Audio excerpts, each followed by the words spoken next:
the criminal justice system, academic-based offenses are considered especially heinous. In the West Blue, the dedicated detectives who investigate these vicious felonies are members of an elite squad known as Cypher Pole 9. These are their stories.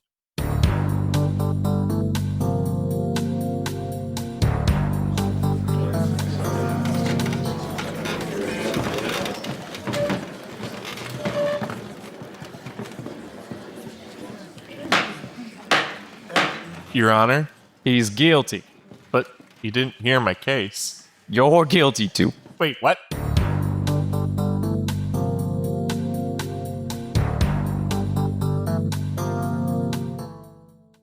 You know, recently I learned that they do voices for animation after they animate it, like for anime and stuff.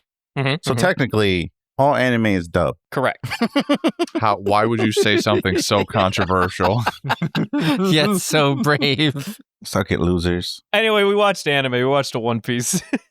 We watched a singular One Piece. Yeah, and these are actually some pretty good eps too, if I might say so. I mean, before we get into it, let's go over the summary really quick. As the tides of sorrow surround her, Robin stares at the distant flames engulfing her life. Her mother, her friends, the very island itself, erased from time. With nothing left but the cage forming around her heart, she runs. Running from the world clawing at her back, running from the people that wish her dead, from the ignorance that has plagued her since birth. Though she finds small, tiny moments of revelry, the ashes of her past refuse to let her rest, her mind haunted by constant misery and misfortune, the devil's luck. This is why she refuses to be helped. The very cage around her heart is now the only comfort she knows, the only speck of peace she has been allowed to have. This is why she wants to die. If it goes on and on like this, no matter how kind you may be, someday you'll see me as a burden. Someday you'll be forced to betray me and throw me away. That's what I'm most afraid of. Understand? That's why I didn't want you to rescue me. If that's the only future I have, I'd rather die to save me the pain. A life full of misery now bears its fangs at the only people left to care for. Instead of letting that misery spread any further, she chooses to end it with her. And so after hearing what she said, Luffy recites the words of one Samuel L. Jackson. I recognize that you've made a decision, but seeing as it's a stupid-ass decision, I've elected to ignore it. Good.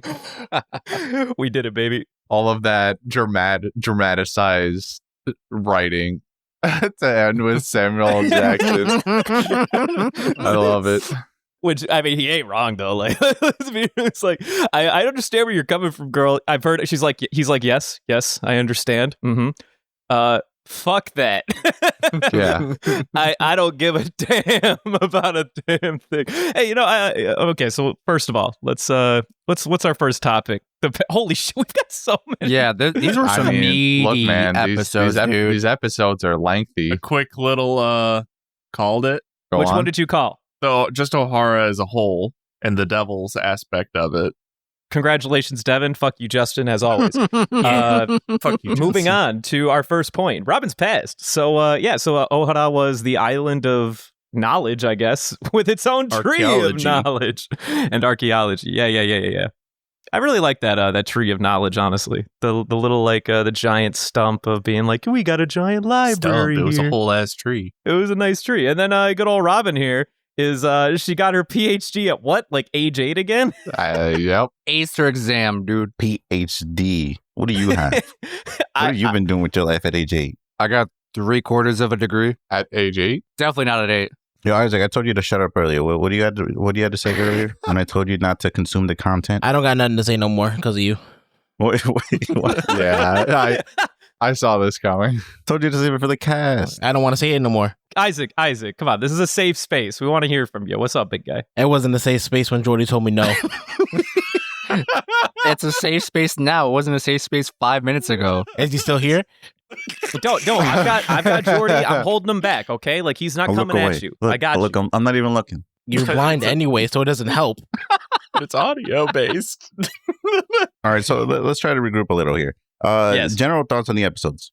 good. Amazing. I love these eps. I find these are episodes that I do go back and rewatch. I don't rewatch all of these. I normally just kind of like cherry pick the very last one of her backstory, to be honest with you. Is this during Sad Boy Brendan hours? Oh my god, the last episode is absolutely sad boy Brendan hours. I want to hop on this train real quick because I don't know like what contents are in what episodes, like detail for detail. So the very last episode for this week, I didn't know it was going to come up, and this has like one of my favorite sad One Piece moments in like the whole series. We'll get to it later, but like I watched it in sub. When I get to the part of the last episode, the very ending, I go back to the dub because that was the first time I ever heard it, and it hurts so good. It's chills, bro. It's chills. Exactly. Yeah, the voice actresses on both sides are really good about it. Yes. Yeah, I went and listened to the dub just for the sake of listening to it. Yep. So good. Christian She gets some it. vocal cords, bro. Stephanie Young. Stephanie Young is a fucking powerhouse, dude, and I can't even imagine, how many tries now, because you got to remember, like, this is like when they do these, they have to take more than one take, make sure they get the right version of it. So they have to get the right feel for it, and the whoever's directing is like, no, give me a little bit higher, Give me more gusto. Yeah, give me more gusto. You got like the voice director in the back going like, I think I just want a little bit more falsetto when you're on the third word of the sentence. Does it again. Right, and that's the dub. That's when they have like time crunches and all that, and they do have time crunches in the sub. But I imagine the sub there's a lot more of a finesse to it. Yuriko Yamaguchi, I think, is the sub. Where they probably spend a lot more time into it because it's a native language thing. Yeah.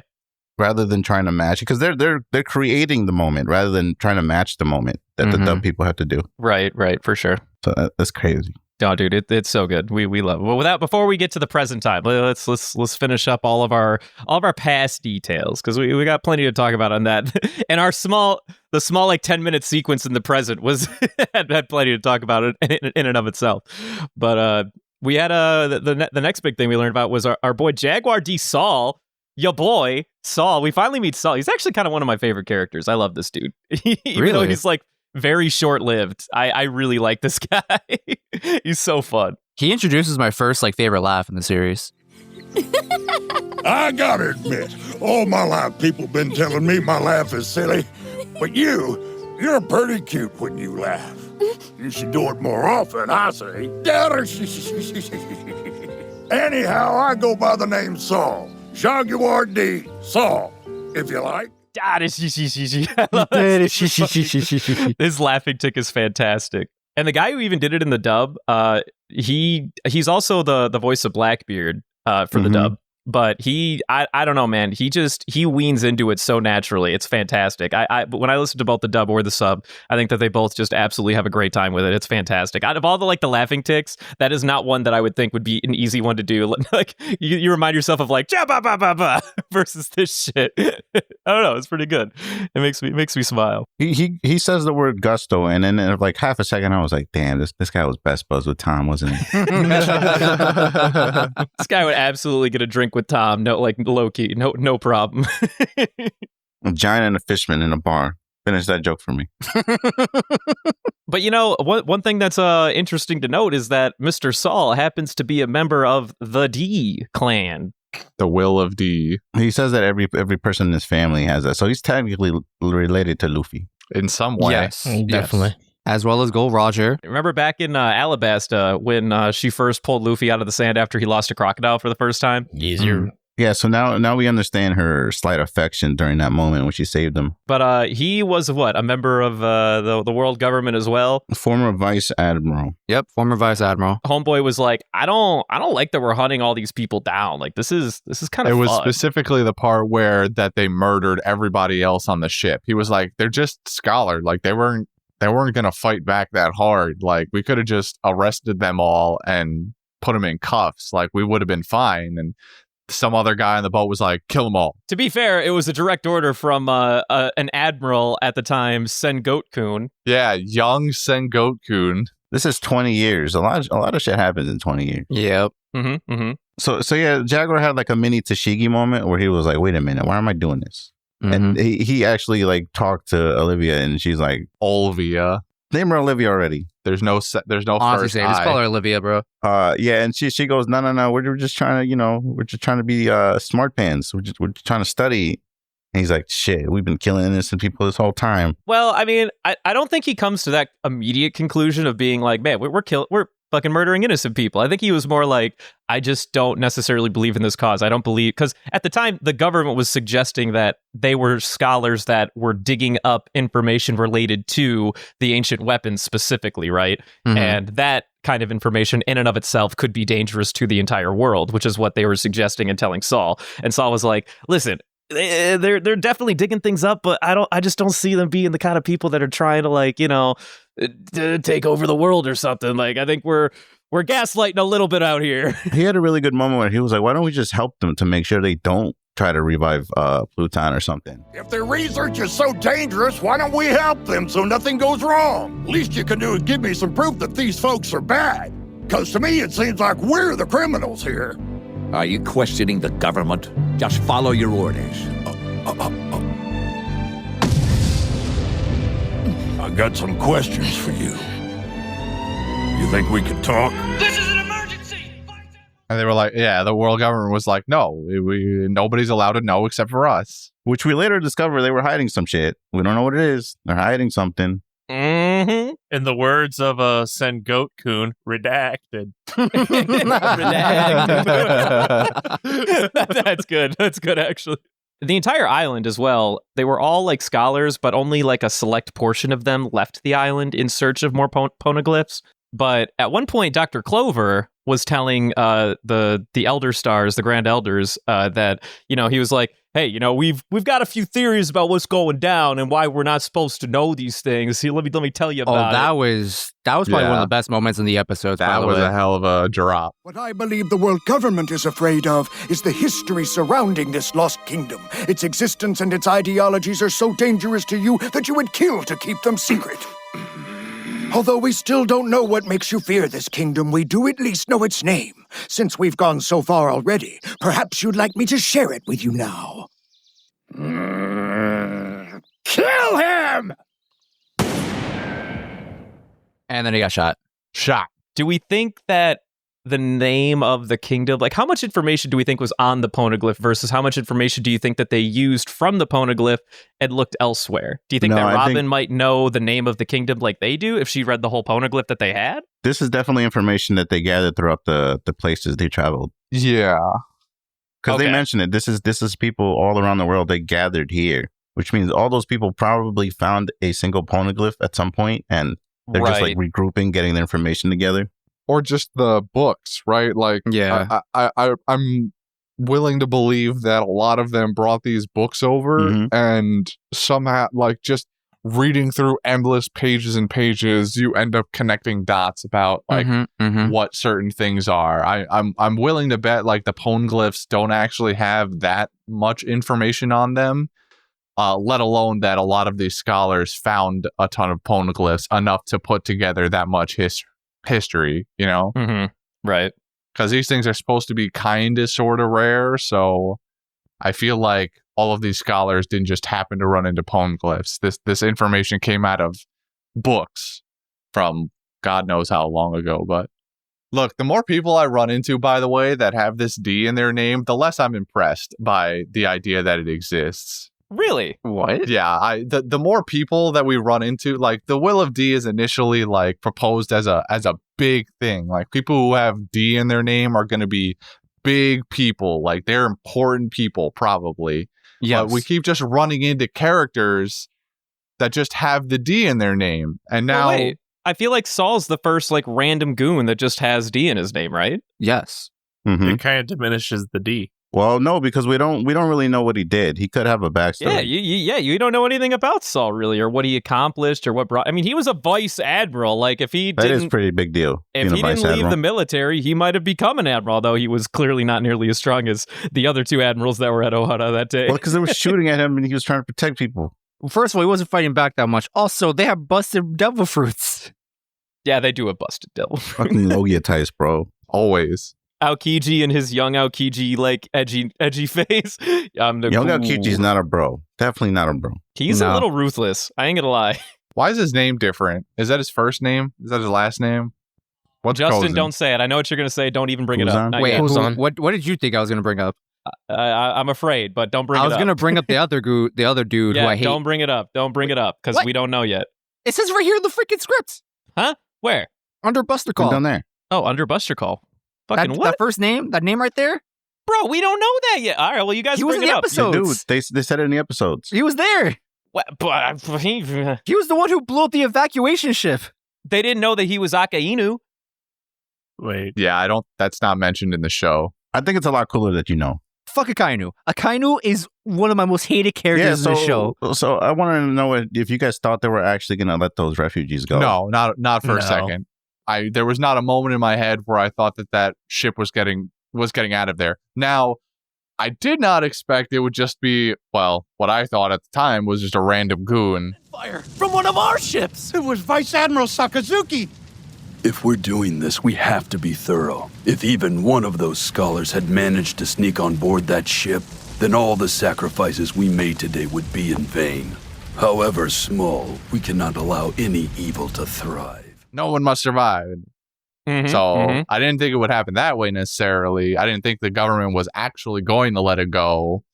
And then somebody else stepped in who was crazy a little bit and would just blow it all to hell. What I liked about that dynamic too is that, like, even during a Buster Call, the 5 vice admirals that show up clearly have a different idea for how it's going to go down. Now listen, am I wild to be on Sakazuki's side? Yes, I hate you. I hate him A too. little bit. Well, he's taking the necessary precaution because he specifically goes like, if even one scholar got on that ship, we failed our mission completely, and we'll have to start this all over again. But I feel like you can use that. Okay, I'm not saying that you're wrong, and that's fine for an angle, but you can use that justification for a lot of things. You know what I mean?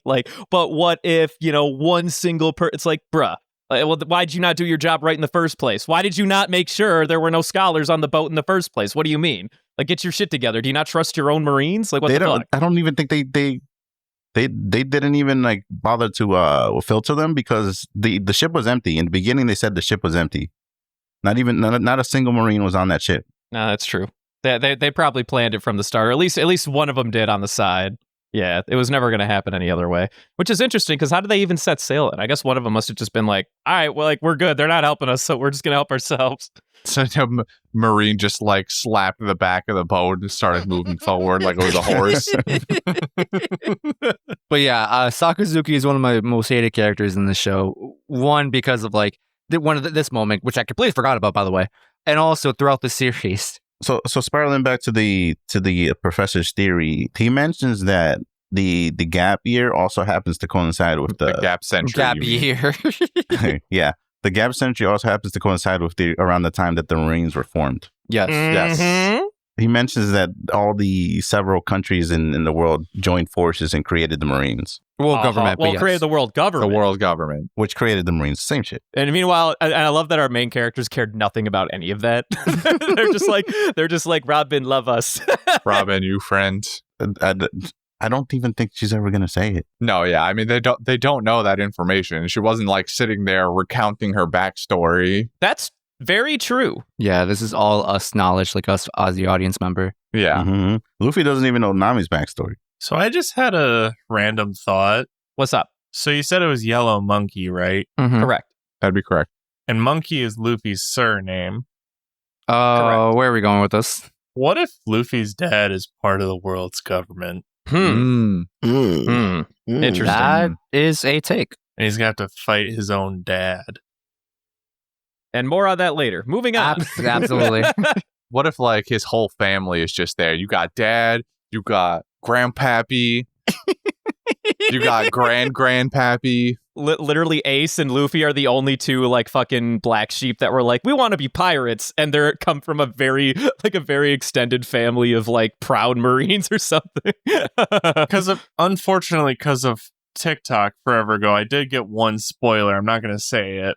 So I know who it is. So you are suggesting that the dad and Yellow Monkey are one and the same? I have a feeling. And then when we finally meet him, he'll kick Luffy and complete the trinity of monkey, kick, monkey. Monkey, kick, monkey. If I told you that I'm pretty sure I also know who Luffy's dad is, would you want to talk about it? Or no, because some of the audience members wouldn't know. I don't think that's possible at all. There's a lot of people that are not caught up. And there's just like, we get numerous comments that are like, oh, I'm just on chapter this and this. Or I started watching One Piece and I started listening We to actually do have some following that actually listen. Power to you out there, by the way. We have some following that like kind of watch the series along with us. So that's kind of cool. Yeah, that's why I don't really want to be spoiler heavy here. Tragic. Did you guys even notice that they had a little planetarium inside the tree? Did any of you even make note of that out of curiosity? I probably saw that and just definitely like went over my head. I was like, okay, library stuff, whatever. So they had like a version of their supposed planetarium. And it's been, the only reason I bring it up is because if you'll notice, or if you think back, maybe it just kind of went over the radar. They had their planet at the center with like 7 or 8 other celestial bodies like in various like rotation or revolutionary paths around it. So like, it's kind of the situation where they truly think like ancient thinking. Yeah, like the Earth is like the center of the solar system. So it's been like a very long standing question as to whether or not that solar system depiction is actually true. I have a feeling that it was not intentional, because I had this instance for D&D the other day where I mentioned the stars as a DM, just like that, just the stars. And my player goes, hey, DM, what kind of constellations are there? And I was like, you motherfucker, why would I have written that shit? I literally pointed at him and I was like, why do I need to answer that why now? would you answer that? Cool. Yeah. This is definitely a Curtains is Blue situation, because I'm pretty sure they just, I'm thinking Oda just wanted a background thing to make him look smart and just put like a bunch of constellations up there. And he sort of did it, but then the animators had to like use perspective to make it look real. And so they were like, shit, what do we do? I don't know, just put a bunch of squiggles up there. And then the audience was like, is Earth the center of the One Piece universe? Beautiful. Then Brennan's like, but do those squiggles mean something though? Is this theory something? Yeah, so it's probably just kind of a one-off. That's kind of my take too. I think it's more of like a one-off, like maybe they don't really have a better idea of what their solar system looks like. If they do come back to this and they go, look at this, we did it. And I'm like, oh. Damn, Brendan was right, but cool. I'm pretty sure it was just background. Yeah, content. like maybe the One Piece is not on the moon, but like on one of the other 7 celestial bodies. Oh my God, stop. Welcome to One Piece Shippuden. But no, so the burning tree though, all these scholar people, man, like they went right back to the tree and they didn't give a fuck about themselves. They were just like, save throw the these books in the lake, keep them from burning. Yeah, I'm pretty sure that throwing books in water is bad. Well, right, but you can also like save something that's wet more than you save something that's ashes. I mean, you're right. So like in that situation, I think that they were like weighing their options, right? Because they started by like pulling books out of the tree, but as the tree flames were like getting too intense, then they were just kind of like, all right, well, I don't know what other opportunity we got, guys. Like this is the hill I'm gonna die on. You guys can do you. And they're just like, nope. But at the same time, why didn't the military just blow up the lake then? Like after everything was settled and they found the they didn't see that. It seemed to be like the lake was on the opposite side of the tree where no one was positioned, right. I guess. Like, after they found it. Well, we don't know what they did to it. At this point now, as an audience, we're just kind of be like, okay, well, the government either continued to save it or they got rid of it.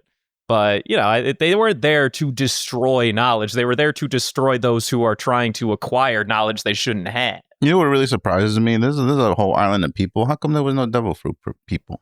Well, there is. All these scholars, none of them are like, let me see what this fruit tastes like. I mean, Robin was. There was one, yeah.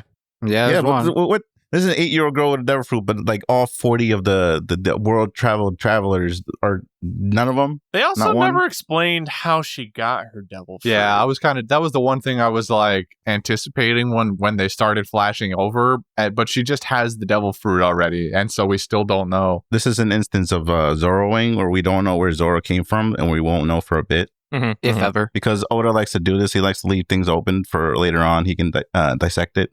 Gives him a reason to go back. Yeah, it gives them a reason to kind of like expand upon it further. So unfortunately, that's the one thing out of her backstory we don't know about is how she did get the flower fruit. But everyone in the village was certainly like, what a fucking freak. And I'm like, bro. They gave her the Naruto treatment. Yeah, they really did. It's like no parents and you got a weird monster looking thing. The only difference is that she had an elder that cared about her. Yeah. The third Hokage kind of gave a shit, just like not enough. All the not as jokes much that as I've Clover seen did. making fun of the third Hokage, where it's like, yes, I will take care of your unborn child for the rest of time. Here's an apartment, eat some milk, fuck you, and just shuts the door on him. That's very right. I know you didn't watch it, but if you watch Boruto, Naruto's like insanely busy. So I'm just imagining, and he has shadow clones because he uses the shadow clones to multitask, and he's still super busy. I'm imagining the third Hokage just being like, he's got food, he's alive. I did my job. I'm doing great. While I can agree with you, the world is a much different place in Naruto's time than it was. Like Naruto single-handedly brought all 5 villages together. He had like to balance shit in all 5 villages. He was the world president. He still has the advantage of shadow clones. Yes. The third Hokage does not, which he could, Yeah, but I'm pretty sure he doesn't have the power to do as many. Yeah, because shadow clones actually like divide your chakra up evenly, right? Mm-hmm. As opposed to like when you make a normal clone and it's just like a Naruto's only able to do that because he has the 9 tails. No, whatever. This is a Naruto cast. Hey, you're here. Welcome back. Isaac was about to spit in your mouth. Yeah, I was like, forget it. Before we move on, I just want to do a quick fact dump. There's this book. I can't remember the name of it, but it's essentially a guidebook that explains all of the real world's inspirations for like the world of One Piece. So in it explains that Ohara is inspired by England, and the library, or I guess the World Tree, is inspired by Liverpool Central Library and the British Museum. I had to do more digging into this particular facts. I think the wiki got a little bit wrong and didn't update it. Someone wrote that Ohara might be a play on words of one of the oldest trees known in our real world as Old Hara. I did more digging into that. Old Hara wasn't given a name until 2013, well after the release of the series. Yes. Okay, yeah. So I think that's just a really cool coincidence. So they got it from One Piece then. However, a more, I guess, likely possibility was that the Tree of Knowledge was inspired by another really old tree known as Methuselah. Also, it's possible that the Tree of Knowledge is inspired by the Tree of Knowledge of Good and Evil from the Old Testament. Also, this is also still speculation. A lot of people pointed out that the Buster Call on Ohara is eerily similar to the fires of Alexandria. Yes, the Library of Alexandria being that was what I was going to bring up. Kind of being burned down, but it's been disputed throughout history where it didn't burn down. There's just like a small fire. Anyway. Mrs. Samal would be very proud of me for having remembered any of these details. And my last little fact is Robin and Olivia share the same voice actresses in both subbed and dubbed and have the same birthday. Oh, that's nice. I didn't know that. But, we've got Robin. So her backstory being that she grew up as an orphan. She barely lived with her aunt and uncle, and the aunt was a fucking bitch. Man, I was like, am I watching Harry Potter? Yeah. Am I watching Harry Potter right now? When I saw that, I was like, is Robin just Cinderella? Dude, actually, though? Yeah, he's got 18 different parallels to shitty aunt/other relative that you live with. To Robin. Today, as you must know, is my little girl's birthday. So the family is going out for a special dinner tonight. Just the 3 of us. We left some bread out on the table, so you can eat that for dinner. Don't be too greedy with the jam. Speaking of this, I remember I spoke to Christian a couple of days ago. At some point in our podcast, we just got to do a bad parent One Piece tier list. Because, boy, are there a lot of them. Dude, bruh, don't even get me started. There are some bad parenting choices in this series. And they are kind of topped off with like people. I mean, we haven't met too many, but I mean the list mostly consists of Olvia and Yasab. for the time being. Yeah. Like, I mean, I love Olvia and like her cause and all that, but like, girl, there were definitely some choices that you could have made to help your daughter out on this one. way more. Olvia's a lot more forgiving than Yasop. Yasop straight up left. Like he's like he had no reason to leave. She had like a whole like she had to take on the responsibilities of like so many people. Hold on. That girl your daughter or what? No. Olvia. I'm sorry, little girl. You must be confusing me with someone else. Even if it comes to this, I don't want you to be the daughter of a criminal. Olvia. Huh. What a weird little brat. Right, let's go. Yasop was like, man, I feel like was being just a like, traveler. I feel the call of the ocean. Yeah, later, he's like, babe. I'm trying to be a pirate, dog. Fuck off. I wish she would have, like, thought to herself, my supposed brother is kind of a pushover and I hate his wife. Maybe I should leave Robin with Dr. Clover or something instead. But she was like, nah, it'll be fine. Like, she'll have a real family, she'll have the real family dynamic. Psych. Like, she could have decided to give Robin to, like, any of the scholars instead or something, right? Like, that would have been a much better idea. Because she knows she's seeking forbidden knowledge, she probably didn't want her to stay with the scholars because she didn't want her to follow in her steps in case she gets killed. That was making a lot of solid points here. It would make more sense for her to be like, hey, go live with your aunt because they're dumb as hell. Yeah, the aunt is probably the only person she knows that isn't like trying to. Well, it seemed most of like the other villagers there, like they're also like not really scholars. They're just kind of there. Like they just live on that island. Well, no, but there's two factors here. There's their family, which I'm guessing she probably thought that lady was going to do a better job. And then there's the aspect that they don't really relate to anything archaeology based, which is Devin said they don't want to. She doesn't want anything to do with that. Yes.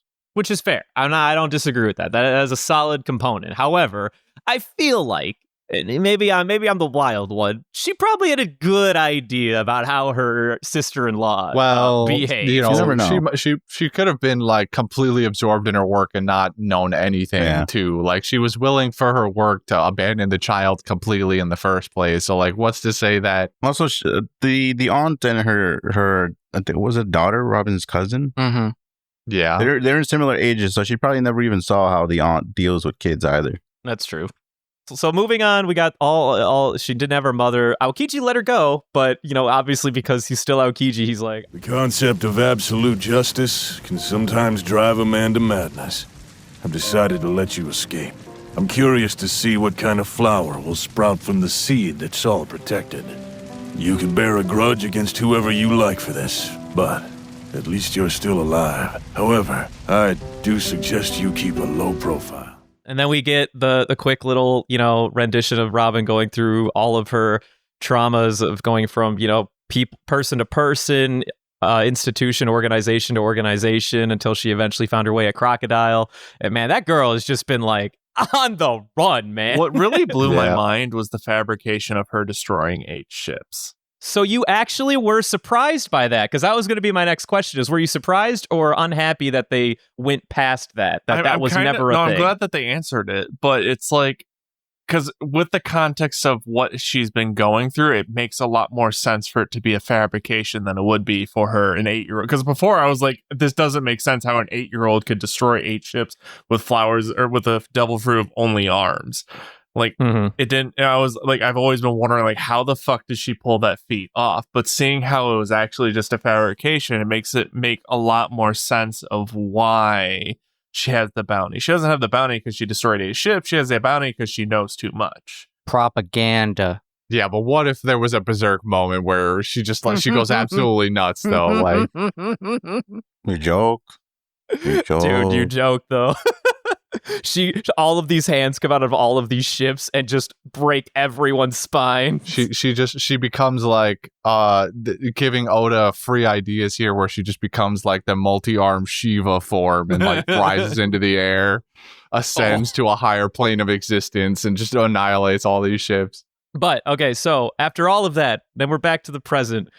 And we come back to the crew, and Robin's just kind of explaining herself in front of everyone, being like, I just want to die because I don't want you guys to betray me because it'll break my heart and I don't want to go through that anymore, okay? I'm done with it. I want to die. And Luffy's like, no, that's stupid. Luffy's like, you can try saying that again with a straight face or you're on our side of this bridge. You know what's good about the way this plays out? Because like we've already talked about, they still don't know her backstory. We saw it as an audience to give us perspective. But Spondum, being the obnoxious asshole that he is, obviously kind of moved the plot a little bit further and made note of the very flag that becomes the focus of the next couple minutes. They've been dropping it too. They've been showing small snippets of the flag, just waving around. They've been kind of like subtly like using it as like a plot element for a little while now. And looking back, it's super fun on a rewatch, like seeing how they use the flag as like the symbol of like, you know, like the justice or like the world government, and like how it's like it is the symbol that holds the world hostage, or Robin hostage per se. And after Spondum points to it, what does Luffy do? But he goes, so that's her enemy. Ah, perfect. I thought it was interesting finding out that burning the enemy's or like another person's flag isn't a mark of war. This is a world that's not dictated, but heavily influenced by pirates, and we've already seen how important a flag can be. So, like, if it's going to be important to pirates, chances are it's also important to the world government, which is like literally the other half of this world outside of the pirates. No, I get what Devin's saying. It's a lot more interesting to see it happen rather than just think about it. Right. Yeah, absolutely. No, I totally feel that. And that's honestly why this is one of my favorite moments in the whole series, is that, like, you know, you get everyone's favorite rubbery boy being like, I know what I must do. And he doesn't even look at him. He goes like, yo, Sniper King. Yo, he goes, sorry, King. Do the thing. Shoot down that flag. Roger.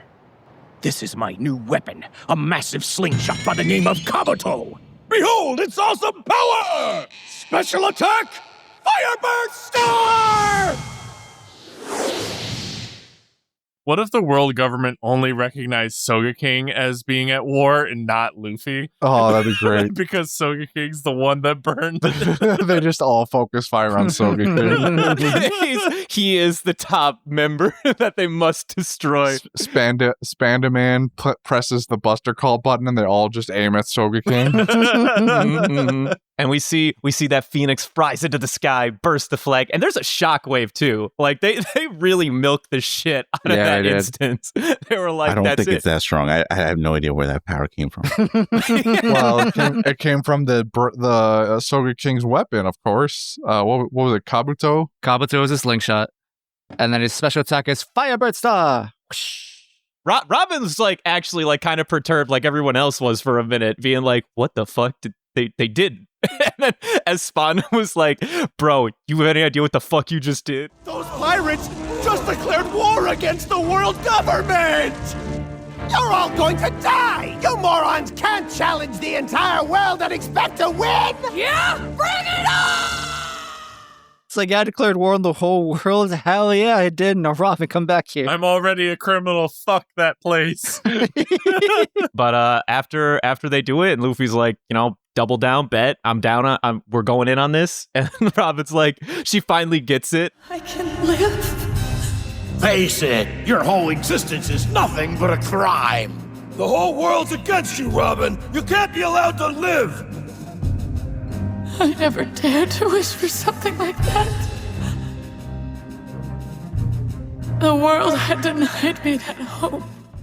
Bro. Yeah, like I was alluding to earlier in the cast, this is one of my favorite sad moments of all of One Piece. I remember when I was first watching One Piece, it was, I just randomly jumped on board when it was airing on Toonami, and they were covering this arc.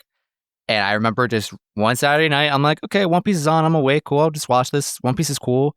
Man, and what a week to pick. Yeah, and I just hear Robin in the dub go, but now, if I'm allowed to say my wish, just this once, then I want to live! Take me with you! Take me away from here! and like the crack in her voice when she says live, like, just like punched me in my gut at like 1 a.m. And I'm like, what is this? This has no right to make me Like, feel this my way. eyes just start like bawling. I'm like, what is happening? I'm like trying to collect my tears in my chest. I'm like, what is happening? I want that animated, little cartoony version of Justice watching TV. The scene comes on and you see like an imaginary fist punch him and he goes, fuck.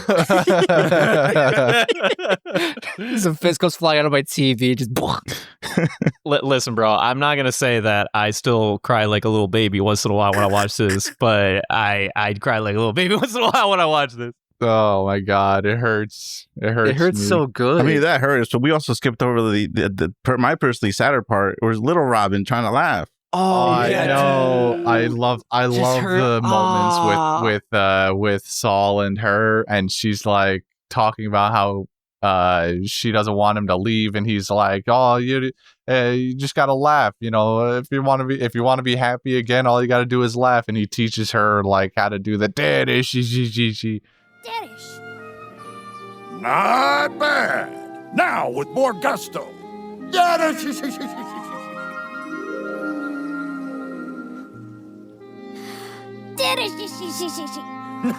more like it.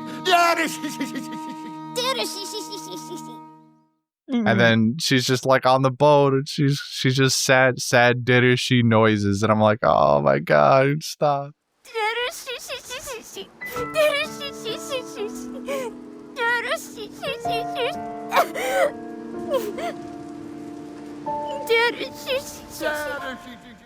No, Robin. I just want to give her a hug, man.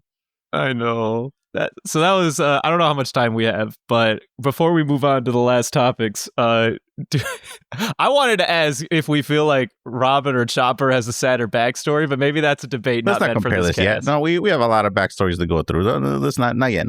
That is yet. We're not there hard yet. one. Okay, Jordy is true, but I will go right now. Quote me on this. We can talk about this like during. Yeah, like, actually, a week, Justin, don't our even say, because we should save that for like its own special time. Yeah, we can save this for like an arc recap rather than just doing it now. Yeah. Save that position, actually. So that's good. All right, but fine. But we declared war, and that's it. That's all of it. We did it. We've declared. I wonder how big Luffy and Zoro's bounty is going to be after this. Yeah. Declare war on the feds. Gave her friend a reason to live again. I thought about that. You guys were complaining about parallels, and I was too, because I kind of hate it. But we already have that system, right? It's the bounties. Well, it is power levels, but that's supposed to be more of like a notoriety thing. It's quasi power. It's quasi power level when it's used in One Piece, especially later down the road. But it's cool because it's, illegal. It's a pirate system. Yeah, because it's pirates. We like pirates. It kind of makes more sense in the universe as opposed to just kicking Chapapa and Chapapa. I thought you were going to say his name, and I was going to say Chapapa on the back, but you ruined it. He could not be bothered to say any of their names. He does not care of them. Kumadori. His name is Fukuro. Kumadori is the seppuku guy. No, I know. Oh, okay. No, that's Yo-Yo. Yo-Yo. Next week's 284 to 286. Tell me the quotes, because I gotta leave. I got... This is Jaguar talking to Robin. It was like, what's wrong? You've got "I'm lonely" written all over your face. I wondered a little bit. And then That's a specific one. Yeah, I like that. And then I had, this is Clover. The past belongs to all mankind. No one has the right to stop one from wanting to know our unspoken history. My best one is a shout out to Saul, because I love the show, that voice actor, and he's such a fun character. One day you go to see Robin, you'll find people that'll... Someday you'll find friends who won't ever leave you. No matter who you are, ain't no one born into this world to be alone. It's time to go, Robin. This is goodbye. When things are bad, do like I taught you. You remember the laugh, don't you? Look out! He's behind you! You just have to find him right before he gets unfortunately iced by everyone's... Good choice of words. Literally iced.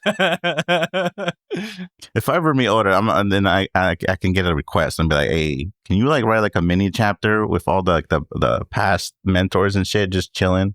This is just chilling in the corner somewhere. You actually can. this ain't much of a spoiler, but in the recent manga chapter releases, Wait, you said spoiler. Bad. No. Well, okay. I'll say it in non-spoiler words. There are a couple of characters that people tend to like. They're like some fan favorites that just so happen to be in a bar together having a drink. Because what Oda does is he makes little like fan fiction cover stories all the time. You know what I mean? Give me an entire time. I want to read what Bellamere says to Tom when he goes, "Give me gusto or some shit." yeah, it's actually really good. One that I thought was wild was there was a cover page of Eneru blowing bubbles and bubblegum with a bunch of cats on one. That was a little weird. I don't know why somebody wanted to see that, but he drew it and it looked kind of cool, I guess. Do we have any other quotes? I mentioned it before, but like Saul going like, if you laugh, it'll make you happy. Like if you laugh, it becomes fun. If you're having a hard time, just laugh. You know, everything comes back to laughter, which is something I like in my own life, really. You know, I find being happy stems from funny things or laughing and stuff. Agreed. Aokiji drops a line at one point where he goes, "Justice changes its form depending on the position you're in." Yeah, that was heavy hitting. Damn. Which, you know, given everything we know about the different forms of justice in this world, like that, that cuts deep. That's a loaded one. That's a very, very loaded quote that only gets. Who knows what he's already experienced at this point, but in the next 20 years, he'll experience a lot of that. Different forms of justice. So. What do we have for Golden Ham? Because I'm leaning towards Saul. I have also been leaning on Saul. I think I'm going to go Saul on this one myself. I guess, yeah. Saul, yeah. I'll go Saul. I got no other. I never had anybody coming up to this. Yeah, I came in here fully voting for Saul. Isaac, you got one? How you No, feeling I mean, Isaac? I'll just give it to Saul. I was going to give it to the GOAT, but I'll just give it to Saul. You mean bastard. This fucking guy. Redacted. Golden Ham, Jaguar, D-Saul. There's a Golden Ham for Jaguar, but there's a solid contender in Clover. Oh, yeah. That's in my absolutely. brain. 100%. I was like, Clover, but we pressed the time. We're going to Jaguar. I was actually going to give it to one of my second pick was probably going to be one of Spondime's goons, the guy that grabbed Clover, honestly. Okay, never mind. It was a joke. It was a joke. It was a joke. It was a gag, but never mind. Before we get to the grab bag, we have a few shout outs here. Shout out to a few individuals this week. Jay from Germany, Luke, the V-Man, Casey, and an adorable pit bull named Lulu. Aww. Christian, you have seen pictures of Lulu. Any thoughts? I love her. Lulu's the best. The goodest girl. Yeah, they know who they are. My week was entirely made by Lulu and the emails that were sent to us recently. God, they were so nice. Thank you guys so much. It's pretty good. Give a treat to Lulu for us, please. Give her favorite treat for me. Many pets. I beg of you. All the pets. Thanks for the tweets and the Instagram stuff too. Those are great. Yeah. Did you have anything else, Jordy? That was it. This week's grab bag is recommendations, and since it's my turn, I decided to go on brand here. My recommendation this time around is a book called Replay by Ken Grimwood. Without giving too much away of the book is about a man named Jeff Winston who dies at the age of 43 from a heart attack, and he wakes up in college retaining all his memories. The dream. Interesting. I read this book years ago, and there's like one specific chapter that's just killer. It killed me. I stopped reading the book for like 3 days after reading that chapter, and I was like, no, I'm not going through this. You're like, I can't handle this existentialism right now. There's a lot happening that I just don't want to handle right this moment. We haven't had a book recommendation yet, so that's awesome. It's a fun little read. It's only like 300 and something pages. Only. Quick weekend book. I read slow. That's not quick for me. 300 pages is an easy day. That's really easy. Yeah, I read slow. That takes me about solid 2 weeks. Just like Brendan. All right, I was waiting for somebody like say it. All right, whatever. Hey, if I'm reading a book, I can read 300 pages in an afternoon. Like, but if I'm reading a manga, like I want to watch. Y'all are wild to me. I read. I don't know if I'm just stupid, but I read slow, and I like to like go over lines again and again. So like, ooh, what does that mean? What does that mean? Ooh, let me write that down. I mean, I do the same thing. If something stands out, like I'll read it again or something like that. I'm also a bad reader myself. That reading was the worst thing on my ACT. I think I got like a 12 on that shit. Shout out ACTs. Well, we have foreign listeners. A lot of them don't even know what you're talking about. Sorry, American standardized testing, big test for high school people. High school going into college, hoping to go to college. Anyway, have fun reading. Devin, do the thing. 12 is a bad score. It's like out of 32 or something. Shut up. Sorry, I'm being giving context. Devin, do the thing. We have like a German and a Norwegian that listen to us, man. I gotta give them context. Devin, do the thing. Follow us on Instagram and Twitter at Panda Sightings. You can also send us emails at pandasightings@gmail.com. Send us photos of your dog or whatnot. We Listen love that. to our Panda View cast if you really want to. We're going to start doing some nonsense cast if you look forward to that. We're going to talk about anything, honestly. Yeah, it's free time. Yeah, those are our breaks from like watching things and talking about those things. Unhinged. It's our whatever we feel like doing. And the first one actually went pretty good, I think. It went all right. You know, we only cut like 40 minutes from it. Only 40. 40 minutes out of the hour recording. There was like maybe 20 minutes. I thought that was actually a decent like 40-minute long cast. I thought most of that was pretty good, to be honest. I may or may not be memeing. Calm down. I'm just all right. You know, sometimes it's hard to tell, Dylan. You know, look forward to that coming out. As of this recording, it comes out next Monday. I think Monday or Tuesday, one of those days. It's called soft pretzel energy, something like that. Soft pretzel energy. I have zero context for what that means, but it sounds funny. Oh, it's so sad. You should have been there, Justin. Not even for this fucking pretzel debate, but for other things we talked about. Yep, we debated pretzels, and it got heated. All right. Have a good day, y'all. Goodbye, everybody. Later. Love you. Night. Love you. Or good morning. Oh, you guys, you're so awesome. I love you. Let's go.